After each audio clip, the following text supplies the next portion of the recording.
Hello dear student, आज हम सब करेंगे यूनियन बजट 2026 और 27। बहुत ही इंपॉर्टेंट है आपके आगामी एग्जाम 72 बीपीएससी पीटी और बीपीएससी एईडीओ के लिए। हर एक बार बजट से 3 से 4 सवाल पूछे जाते हैं 72 बीपीएससी में। एईडीओ में चांस है कि 1 से 2 सवाल आए, तो इसलिए आपको इसको अच्छे ढंग से देख लेना है। चलिए शुरुआत करते हैं इस वाले सेगमेंट की। और इसका जितना भी पीडीएफ है, अगर आपको बजट का पीडीएफ चाहिए तो डिस्क्रिप्शन में टेलीग्राम चैनल का लिंक होगा, वहाँ से जाकर आप ज्वाइन कर लेंगे। वहाँ पे पीडीएफ शेयर कर दिया जाता है। करंट अफेयर्स जो डेली टेस्ट होता है उसका, और इस बजट का भी पीडीएफ वहाँ पे शेयर कर दिया जाएगा। चलिए शुरुआत करते हैं बजट को, और एक एक फैक्ट को आप समझेंगे और मेंस पॉइंट ऑफ से भी मैं लास्ट में बताऊंगा।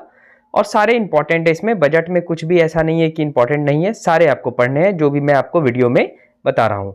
सबसे पहले बात करते हैं बजट। जब बजट शब्द आप सुनते हैं तो याद रखेंगे आप सब, बजट का संविधान में उल्लेख नहीं है, कहीं पर भी बजट शब्द का उल्लेख हमारी कॉन्स्टिट्यूशन में नहीं किया गया है।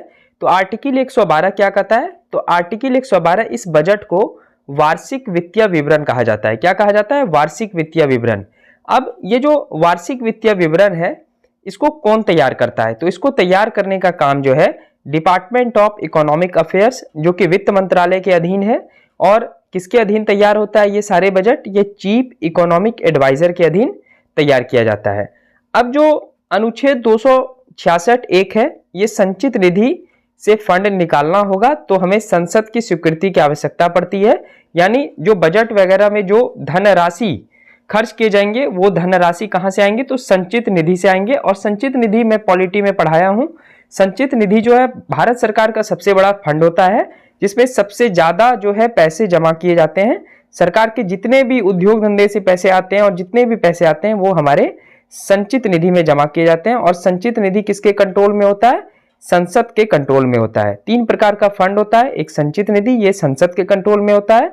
एक लेखा अनुदान होता है जो कि वित्त मंत्रालय के अधीन होता है। और एक आकस्मिक निधि होता है जिसको हम सब इमरजेंसी फंड बोलते हैं, वो राष्ट्रपति के अधीन होता है। अभी फिलहाल आप इसको इतना ही रहने देते हैं। बढ़ते हैं अगली स्लाइड की ओर। अगला जो तथ्य है, सबसे ज्यादा बार बजट जहां तक बात करें तो मोरारजी देसाई द्वारा पेश किया गया है, टोटल 10 बार। लेकिन ये लगातार 10 बार पेश नहीं किए थे, इसको आप याद रखेंगे। मोरारजी देसाई एकमात्र व्यक्ति हैं जिन्होंने अपने जन्म दिवस पर, यानी 29 फरवरी को इनका बर्थडे होता है, इन्होंने एक दिन में 2 बार बजट पेश किया था। तो ये अनोखा रिकॉर्ड इन्हीं के पास है। आते हैं निर्मला सीतारमण, इनके पास भी 2-3 रिकॉर्ड है।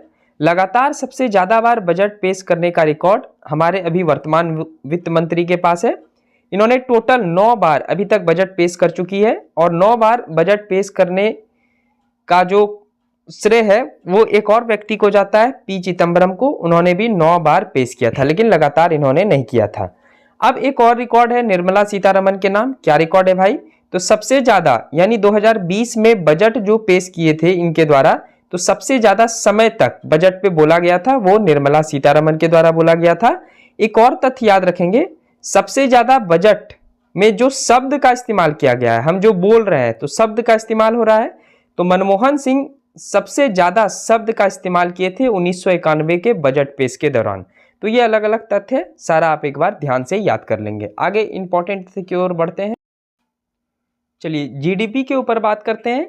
तो जीडीपी नॉमिनल कितना है? 10% है 2026-27 में। अब यहाँ से सारे फैक्ट हैं, आपको याद रखने हैं। जीडीपी रियल रेट होगा 6.8 से 7.2%।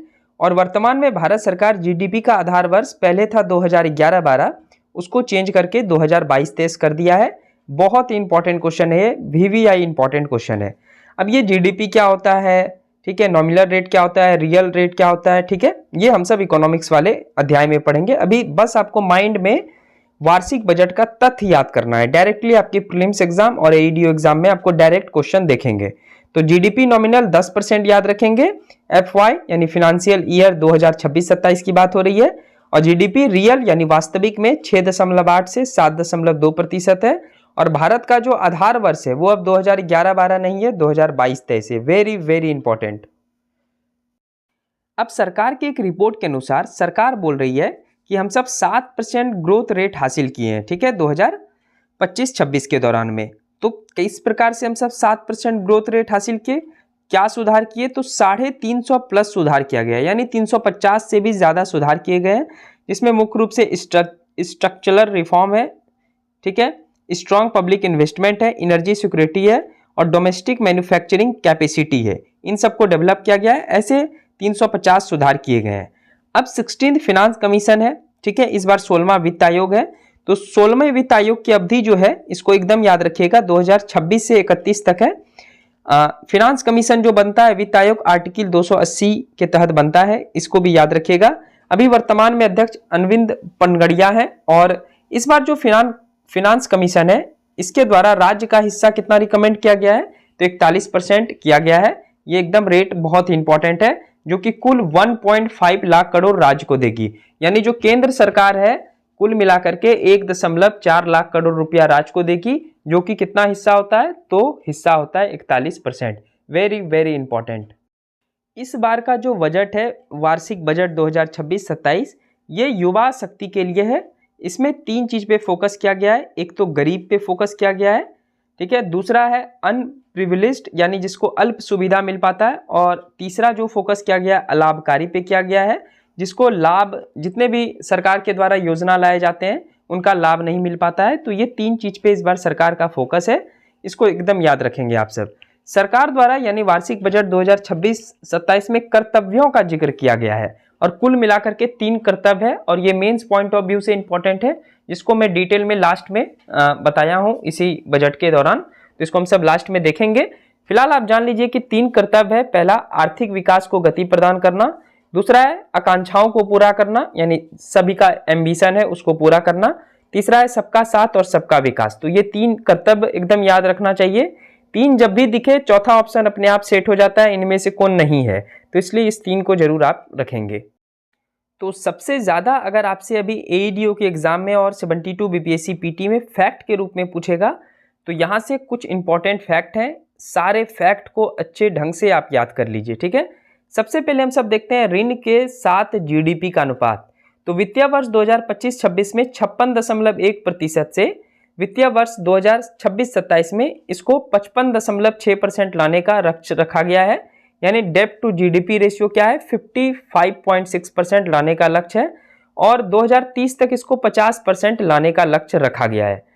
उसके बाद है राजकोषीय घाटा, बीपीएससी का सबसे फेवरेट क्वेश्चन। 2026-27 की बात करें तो सबसे पहले याद रखेंगे कि वित्त वर्ष 2025-26 में राजकोषीय घाटा था 4.4%, जबकि 2026-27 में होगा 4.3% लाने का लक्ष्य रखा गया है। तो 0.1% की कटौती की गई है। और एक बात और याद रखेंगे कि 2020 से राजकोषीय जो घाटा है इसमें लगातार गिरावट दर्ज की गई है। यानी 2020 से 2026 तक हमेशा जो है राजकोषीय घाटा फिस्कल डिफिसिट जो है वो डायरेक्ट डिक्रीज होता हुआ नजर आ रहा है। तो ये भी स्टेटमेंट बना करके आपसे पूछा जा सकता है, तो अच्छे ढंग से इसको याद कर लेंगे। और पीडीएफ जब आपको शेयर हो जाएगा तो इसको हार्ड कॉपी निकाल के आपको याद कर लेना है। चलिए प्राइमरी डिफिसिट की बात करते हैं यानी प्राथमिक घाटा की बात करते हैं। तो FY 2025 एंड 2026 में था 0.8% और 2026-27 में इसका लक्ष्य रखा गया है 0.7% का, यानी 0.1% की कमी आई है।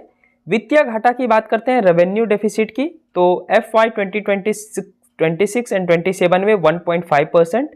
प्रभावी राजस्व घाटा की बात करते हैं इफेक्टिव रेवेन्यू डेफिसिट की, तो ये 2026-27 में 0.3% रहेगा। ये सारे तथ्य जो भी मैं बता रहा हूँ ये इंपॉर्टेंट है आपके एग्जाम के लिए, यहीं से बार बार सवाल पूछता है, इसको बार बार याद करेंगे, पढ़ेंगे तभी आपको याद होगा। अगले तथ्य की ओर बढ़ते हैं और सारे इंपॉर्टेंट है इसमें, एक भी इसमें इंपॉर्टेंट ऐसा नहीं है कि आप स्किप कर सकते हैं, तो सारे फैक्ट को याद रखना है। चलिए अब ये सरकार की प्राप्तियां हैं, यानी सरकार को पैसा जो आएगा यानी प्राप्तियां हैं, रिसिप्ट कर रहा है।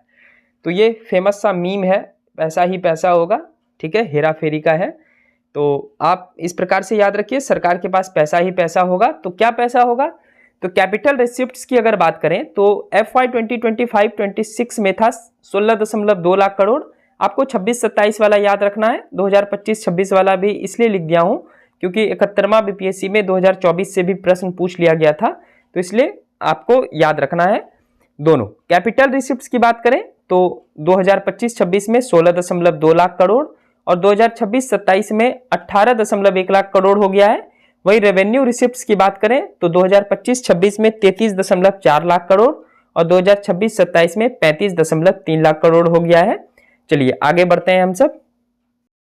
तो ये चार्ट को देख लेंगे। टोटल एक्सपेंडिचर तो ये 2026-27 का है 53,47,315। इस फिगर को सिर्फ याद रखेंगे, यानी कुल बजट भारत का इतना ही है 53,47,315। और 2025-26 में कितना था 49,64,842। ये लाख करोड़ की बात हो रही है, ठीक है, करोड़ की बात हो रही है।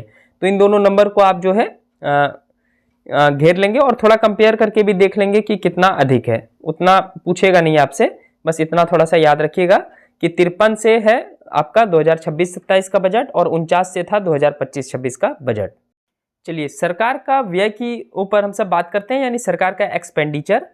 तो जिसमें पूंजीगत व्यय यानी कैपिटल एक्सपेंडिचर 2025-26 में था 11.21 लाख करोड़, जबकि 2026-27 में है 12.2 लाख करोड़। रेवेन्यू एक्सपेंडिचर की बात करें 2025-26 में 38.7 लाख करोड़ और 2026-27 में है 41.25 lakh crore. Effective capital expenditure की बात करें तो FY 2025-2026 में था 14 लाख करोड़, जबकि 2026-27 में है 17.1 लाख करोड़।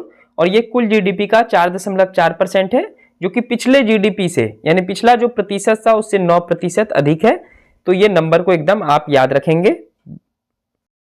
कुछ अन्य तथ्य के ऊपर बात करते हैं हम सब। तो रेवेन्यू रिसिप्ट जो सरकार का है, राजस्व प्राप्तियां, इस बार है 35.3 लाख करोड़, ये ऑलरेडी हम सब देख चुके हैं। और रेवेन्यू एक्सपेंडिचर है 41.25 लाख करोड़।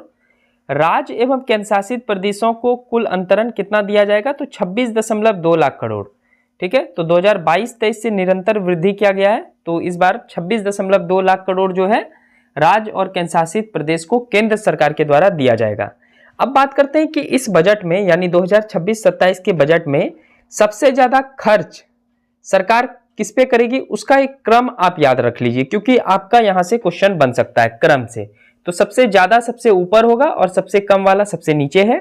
पहला है परिवहन यानी ट्रांसपोर्ट पे सबसे ज्यादा खर्च कर रही है। दूसरा है डिफेंस यानी रक्षा। तीसरा है ग्रामीण विकास रूरल डेवलपमेंट के ऊपर सरकार खर्च कर रही है तीसरे नंबर पे। चौथा जो है गृह कार्य यानी होम अफेयर्स पे खर्च किया जाएगा। 6 है एग्रीकल्चर एंड एलिड कृषि और संबंध। उसके बाद एजुकेशन पे, फिर एनर्जी पे, फिर हेल्थ पे, फिर सो ऑन और भी था 4-5। इतना ज्यादा आपको याद नहीं रखना है। ये सबसे इंपॉर्टेंट स्लाइड है। रुपया आता है तो उसमें अधिक से कम में आपको याद रखना है, और याद रखने के लिए मैं एक ट्रिक आप सबके समक्ष प्रस्तुत करता हूं, तुरंत याद हो जाएगा। तो रुपया जो यूनियन बजट 2026-27 में आया है, सबसे ज्यादा आया है लोन और डेबिटर्स से, ठीक है, उधार और देनदारी से 24%, इनकम टैक्स से आया है 21%, कॉरपोरेट से आया है 18% और जीएसटी से आया है 15%, नॉन टैक्स रेवेन्यू से आया है 10%। अब इस क्रम को याद रखना इंपॉर्टेंट है, क्योंकि क्रम से ही क्वेश्चन आपको बना करके देगा। तो इसके लिए हम एक ट्रिक अपनाएं जिसको आप सब स्त्रीलिंग पुल्लिंग बोलते हैं, जेंडर। तो पुल्लिंग याद रखिएगा, आपको सिर्फ लिंग याद रखना है, ठीक है, पुल्लिंग में लिंग याद रखना है। तो एल से हो जाएगा आपका क्या, लोन एंड डेबिटर्स, ठीक है, एकदम याद रखेंगे। आई से हो जाएगा इनकम टैक्स। एन से आपको कॉर्पोरेट याद नहीं रखना है, एन से आपको याद रखना है निगम कर, ठीक है, और जी से हो जाएगा जीएसटी। तो LING आपको याद रखना है लिंग। एल से हो गया लोन एंड डेबिटर्स, आई से हो गया इनकम टैक्स, एन से हो गया निगम कर यानी कॉर्पोरेट टैक्स, और जी से हो गया जीएसटी। ऐसे ही कोई ट्रिक बैठा करके आपको याद कर लेना है, तो इसको आप याद रख लीजिएगा, ठीक है। एक जेंडर बेस पे ये इंपॉर्टेंट वाला चीज याद रहना चाहिए। आगे बढ़ते हैं। अब रुपया कहाँ जाता है यूनियन बजट 2026-27 के अनुसार, तो इसके लिए भी मैं ट्रिक बनाया हूं। तो पहले हम सब देख लेते हैं इस चार्ट को। पहला है सबसे ज्यादा जो पैसा खर्च होता है वो स्टेट शेयर ऑफ टैक्सेस में, यानी राज्यों के करों में हिस्सा राज्य को देने में सबसे ज्यादा खर्च होता है 22%। दूसरा, भारत सरकार जो खर्च करती है वो इंटरेस्ट पेमेंट में करती है, यानी 20% हम सब ब्याज दर देते हैं। भारत सरकार बहुत जगह से लोन लेती है, तो लोन के बदले में जो ब्याज दर देना पड़ता है उसमें 20% पैसा जाता है।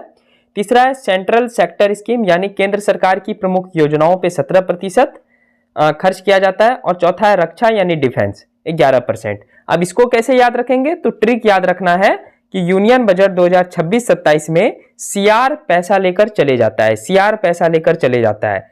एस से क्या हो गया, स्टेट, एस से आप क्या याद रखेंगे, स्टेट। आई से याद क्या रखेंगे, इंटरेस्ट पेमेंट, सब दूसरे नंबर पे आई है तो इंटरेस्ट पेमेंट। सी से याद रखेंगे सेंट्रल सेक्टर स्कीम, यानी केंद्रीय क्षेत्र की योजना। और आर से आप डिफेंस याद नहीं रखेंगे, आर से होता है रक्षा, तो 11%। तो इस ट्रिक का इस्तेमाल करके आप आसानी से रुपया कहाँ से आता है और रुपया कहाँ को जाता है आप याद कर सकते हैं। एक दो बार आप ध्यान लगाएंगे तो याद हो जाएगा। आगे बढ़ते हैं। तो भारत सरकार द्वारा यूनियन बजट 2026-27 में 3 कर्तव्य का जिक्र किया गया। ये आपके मेंस पॉइंट ऑफ व्यू से भी इंपॉर्टेंट है और पीटी पॉइंट ऑफ व्यू से भी फैक्चुअल कुछ भी पूछा जा सकता है। तो चलिए प्रथम कर्तव्य को देख लेते हैं। तो इसका विषय था आर्थिक विकास को गति देना और उसे बनाए रखना। कुल इसमें 6 हस्तक्षेप का बात किया गया है, ठीक है।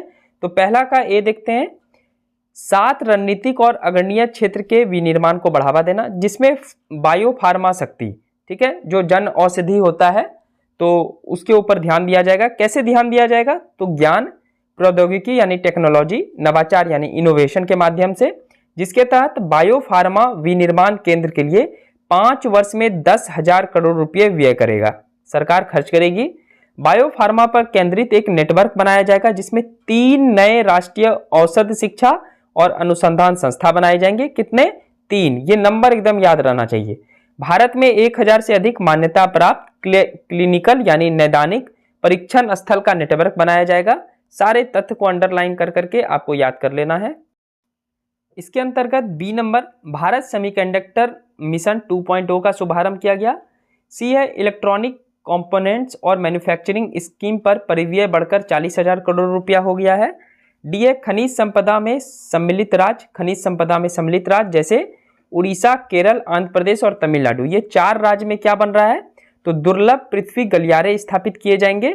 चारों राज्य का नाम याद रहना चाहिए, उड़ीसा, केरल, आंध्र प्रदेश, तमिलनाडु, चारों के चारों तटीय राज्य हैं, एकदम इसको याद रखना है। यहाँ पे क्या बनाए जाएंगे?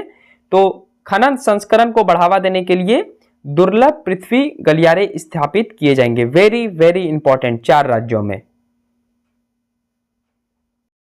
ई नंबर है, सरकार क्लस्टर आधारित प्लग एंड प्ले मॉडल के माध्यम से राज्यों में 3 समर्पित, कितने? तो 3 समर्पित केमिकल पार्क स्थापित करने में सहायता देगी। एफ है, पूंजीगत वस्तुओं की क्षमता को सुधार करने के लिए सीपीएसई द्वारा 2 स्थानों पर हाईटेक टूल रूम स्थापित किए जाएंगे। जी है, वस्त्र क्षेत्र में खादी, हथकरघा और हस्तशिल्प को मजबूत करने के लिए ग्राम स्वराज पहल की घोषणा की गई है। ये सारे अंडरलाइन करके आपको याद करने। दूसरा जो है 200 पुराने औद्योगिक समूह को पुनर्जीवित करना, ये किया जाएगा। तीसरा है चैंपियन एसएमई और एमएसएमई। एमएसएमई क्या होता है? माइक्रो स्मॉल मीडियम इंटरप्राइजेस को समर्थन देना, जिसके तहत 10,000 करोड़ रुपए का एक समर्पित एसएमई ग्रोथ फंड की शुरुआत की जाएगी। चौथा है बुनियादी ढांचे को सशक्त प्रोत्साहित करना, ये भी है, जिसमें एक अवसंरचना जोखिम गारंटी कोष की स्थापना की जाएगी। अगले 5 वर्ष में 20 नए राष्ट्रीय जलमार्ग चालू किए जाएंगे, ठीक है। जो नेशनल वाटरवेज है वो टोटल 20 और बनेंगे, नए बनेंगे। एक तटीय माल परिवहन प्रोत्साहन योजना शुरू किया गया है, जिसका उद्देश्य क्या है? तो 2047 तक अंतर्देशीय जलमार्ग और तटीय जहाजरानी की हिस्सेदारी, अंतर्देशीय मतलब जो देश के अंदर ही जल से व्यापार होता है, उसकी हिस्सेदारी 6% से बढ़ाकर कितनी कर देनी है? 12% करने का लक्ष्य रखा गया है। ये सारे फैक्ट एकदम मैं बार बार बोल रहा हूं, याद रहना चाहिए। आगे बढ़ते हैं। जहाज वगैरह के संचालन में सहायता प्रदान करने के लिए सिप्लेन वीजीएफ योजना शुरू किया गया है। 5वां है दीर्घकालिक ऊर्जा सुरक्षा और स्थिरता सुरक्षा करना, यानी carbon capital utilisation and storage प्रौद्योगिकी के लिए अगले 5 वर्षों में 20,000 करोड़ व्यय किया जाएगा। 6 है शहरी आर्थिक क्षेत्र का विकास, प्रत्येक शहर आर्थिक क्षेत्र के लिए 5 वर्षों में 5,000 करोड़ का आवंटन किया जाएगा। Total 7 high speed rail corridor विकसित किया जाएगा। 7, ये नंबर इंपॉर्टेंट हो जाता है। और नगर पालिका बॉन्ड यानी इसको प्रोत्साहित करने के लिए 1,000 करोड़ रुपए से अधिक के एकल बॉन्ड निर्गमन पर 100 करोड़ का प्रोत्साहन राशि दिया जाएगा सब्सिडी के रूप में, ठीक है। तो ये है इंपॉर्टेंट। ये सारे उद्देश्य प्रथम कर्तव्य का उद्देश्य था। और अब बढ़ते हैं सब द्वितीय कर्तव्य के उद्देश्य के साथ। द्वितीय कर्तव्य की बात करें तो विषय था लोगों की आकांक्षाओं को पूरा करना और उसकी क्षमता का निर्माण। तो अगले 5 वर्ष में 1 लाख संबंध स्वास्थ्य पेशेवरों को जोड़ा जाएगा। कितना? 1 लाख। 5 क्षेत्रीय चिकित्सा केंद्र स्थापित किए जाएंगे। आयुर्वेद के 3 नए अखिल भारतीय संस्थान स्थापित किए जाएंगे।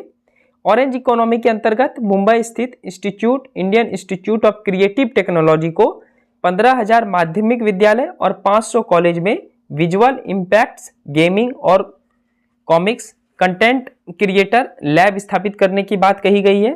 5 विश्वविद्यालय टाउनशिप का निर्माण किया जाएगा और खेलो इंडिया मिशन की शुरुआत की जाएगी। तो ये सारे याद रखने हैं आप सबको। बढ़ते हैं अगले कर्तव्य की ओर। तीसरा कर्तव्य का उद्देश्य है और इसका विषय है सबका साथ सबका विकास। इसमें 4 लक्ष्य रखे गए हैं। किसानों की आय में वृद्धि और 500 जलाशय और अमृत सरोवर का एकीकृत विकास। ये सारे जितने भी तथ्य था मैं सारे कंप्लीट आपको करवा दिया। यूनियन बजट 2026-27 भारत का। इसी प्रकार से हम सब बिहार के बजट के ऊपर वीडियो लाएंगे और बिहार का आर्थिक सर्वे और भारत का आर्थिक सर्वे, तो इसका वीडियो आपको मिल जाएगा। आई होप कि आपको सारे बजट के तथ्य समझ में आ गए होंगे। तो 72 बीपीएससी पीटी के लिए हमारा कर्तव्य टेस्ट सीरीज स्टार्ट है। जिनको भी कर्तव्य टेस्ट सीरीज से जुड़ना है वो नीचे दिए गए व्हाट्सएप पे व्हाट्सएप कर सकते हैं। 499 में आपको 50 टेस्ट करवाया जा रहा है। पूरा स्ट्रक्चर दिया गया है टेस्ट का, जिसमें आपको सब्जेक्ट वाइज 40 टेस्ट करवाया जाएगा और खास करके इसमें करंट अफेयर्स के 15 टेस्ट हैं और 10 फुल लेंथ टेस्ट करवाया जाएगा। ठीक है, तो आप इसको ज्वाइन कर सकते हैं, एनरोल कर सकते हैं। नीचे व्हाट्सएप नंबर पे आप व्हाट्सएप करेंगे तो आपको यहाँ पे सारे डिटेल बता दिए जाएंगे। चलिए मिलते हैं हम सब नेक्स्ट इंपॉर्टेंट वीडियो के साथ। तब तक चैनल को जरूर सब्सक्राइब कर लेंगे और एक लाइक कर लेंगे और मिलते हैं हम सब अगले बिहार बजट के साथ। ठीक है, थैंक यू सो मच।